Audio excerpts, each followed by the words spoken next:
আসসালামু আলাইকুম সবাইকে। জাহাঙ্গীরনগর বিশ্ববিদ্যালয় সি ইউনিটের ভর্তি পরীক্ষার রেজাল্ট কীভাবে দেখবেন। হ্যাঁ ভিউয়ার্স, আজকের এই ভিডিওতে এই বিষয়ে বিস্তারিত থাকছে। সবাইকে মোস্ট ওয়েলকাম আমাদের চ্যানেল এক্সাম রুলসে। যদি ভিউয়ার্স আপনারা নতুন হয়ে থাকেন, প্লিজ চ্যানেলটিকে সাবস্ক্রাইব করে বেল বাটনটি অন রাখবেন, যাতে সকল আপডেট নোটিফিকেশন সবার আগে পেয়ে যান। তো ভিউয়ার্স, যারা জাহাঙ্গীরনগর বিশ্ববিদ্যালয় সি ইউনিটে ভর্তি পরীক্ষার্থী আছেন, আপনারা অনেকেই রেজাল্ট দেখতে পারেন না। খুব সহজেই আপনারা চাইলে রেজাল্টটাই দেখতে পারবেন।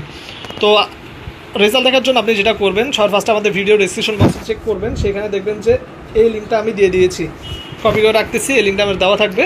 আপনারা কী করবেন, সরাসরি লিঙ্কে ক্লিক করলে এরকম একটি ইন্টারফেস আপনার সামনে চলে আসবে। দেন আপনি এখানে দেখবেন যে নিচের দিকে যখন নামবেন, এখানে দেখবেন যে লগ ইন অপশন আছে।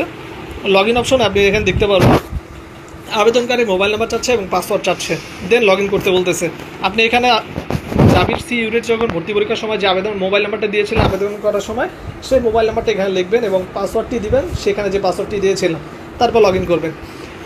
তো যদি এমন হয় যে আপনি পাসওয়ার্ড ভুলে গেছেন, তাহলে যেটা করবেন, পাসওয়ার্ড ভুলে গেছেন লেখার উপরে ক্লিক করবেন।